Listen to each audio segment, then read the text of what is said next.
Thank you for joining us today on this ArtRatio expert interview, exclusively for Sotheby's Institute of Art.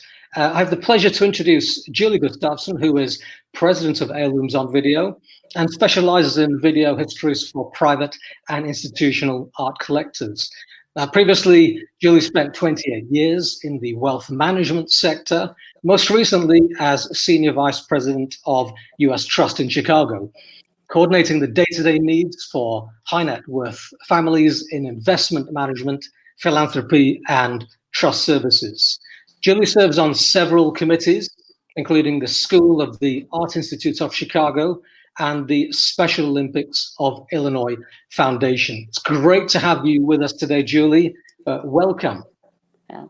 Well, good morning, and Manoj, and thank you. It's so wonderful to be with all of you here today. Thank you for having me. While the concept of emotional IQ is a buzzword and the subject of countless seminars in the corporate and business sectors, it also applies very much to the art market. To be self-aware, to engage in active listening, and above all, to demonstrate empathy and understanding. These are soft characteristics that are often neglected in prospect or client interactions. Unlike the world of financial and investment management that I was a part of, the art market doesn't enforce strict regulatory policies or adhere to defined fiduciary standards. And while it has some structure, this is very much still a people business. As a former wealth advisor turned art professional, I continue to witness and to learn about the emotional and personal attachments that my clients have, not only for their collections, but by extension to their families and to the legacy that they hope to leave behind. For the many different reasons, collectors keep these valuable assets to themselves or share them only with those closest to them. Quick story. Some years ago, I was asked to assume responsibility for a family relationship following the departure of their longtime wealth advisor. To prepare for my first meeting with the family, I reviewed the existing files and the most recent financial statement. I noticed that the insurance premiums outlay was sky high and it didn't match up with the asset side. In my mind, asset values were either missing, misstated, or they were paying far too much for their insurance.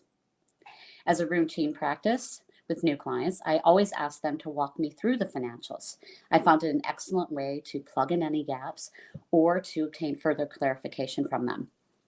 So I asked the patriarch about these insurance expenses. Why were they so high? The answer, the art collection, worth an estimated 20 million US dollars at the time, was not included as an asset. Why? And to quote him, the bank doesn't need to know about it because I don't need a loan. You're not getting it. So in other words, he didn't view it as a financial asset, but as a highly personal one. But I wasn't interested in pushing a loan. I was interested in fostering a relationship with them. And over time, it was a privilege for me to get to know them as people, but also to view their collection and over time, other works that subsequently came into the collection family. Above all else, I learned a great deal from them and developed a trusted relationship that continues today. Manoj, many thanks to you and to all of the students for allowing me to share my thoughts. And I wish all of you the very best of luck and success. Julie, it was a real pleasure. Thank you for sharing these experiences with us and have a great day.